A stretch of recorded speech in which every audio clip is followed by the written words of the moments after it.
करवा चौथ की कथा। एक बार अर्जुन तपस्या करने नीलगिरी पर्वत गए। द्रौपदी ने सोचा कि यहाँ हर समय दिक्कतें आती रहती हैं। उनको दूर करने के लिए अर्जुन तो यहाँ है नहीं, इसलिए कोई उपाय करना चाहिए। यह सोचकर उन्होंने भगवान श्री कृष्ण का ध्यान किया। भगवान वहां उपस्थित हुए तो द्रौपदी ने अपने कष्टों के निवारण के लिए कोई उपाय बताने को कहा। इस पर श्री कृष्ण बोले, एक बार पार्वती जी ने भी शिव जी से यही प्रश्न किया था तो उन्होंने कहा था कि करवा चौथ का व्रत गृहस्थी में आने वाली छोटी मोटी विघ्न बाधाओं को दूर करने वाला है। यह पित्त प्रकोप को भी दूर करता है।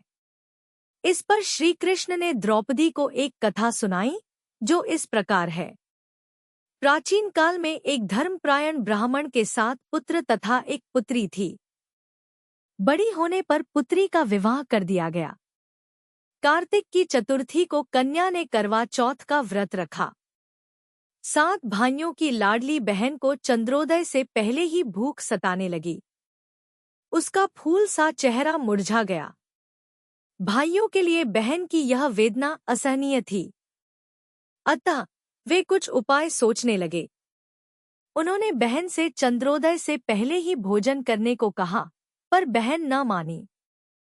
तब भाइयों ने स्नेहवश पीपल के वृक्ष की आड़ में प्रकाश करके कहा, देखो, चंद्रोदय हो गया, उठो, अर्घ्य देकर भोजन करो। बहन उठी और चंद्रमा को अर्घ्य देकर भोजन कर लिया। भोजन करते ही उसका पति मर गया। वह रोने चिल्लाने लगी। दैवयोग से इंद्राणी देवदासियों के साथ वहां से जा रही थी। रोने की आवाज सुन वे वहां गईं और उससे रोने का कारण पूछा। ब्राह्मण कन्या ने सब हाल कह सुनाया।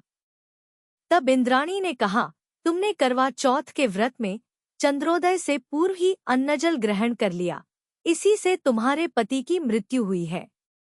अब यदि तुम मृत पति की सेवा करती हुई 12 महीनों तक प्रत्येक चौथ को यथाविधि व्रत करो, फिर करवा चौथ को विधिवत गौरी, शिव, गणेश, कार्तिकेय सहित चंद्रमा का पूजन करो और चंद्र उदय के बाद अर्घ्य देकर अन्नजल ग्रहण करो तो तुम्हारे पति अवश्य जीवित हो उठेंगे।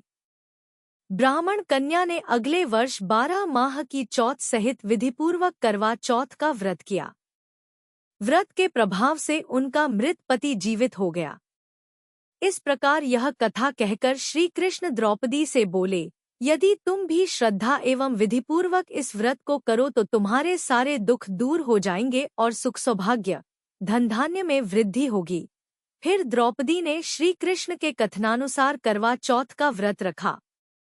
उस व्रत के प्रभाव से महाभारत के युद्ध में कौरवों की हार तथा पांडवों की जीत हुई।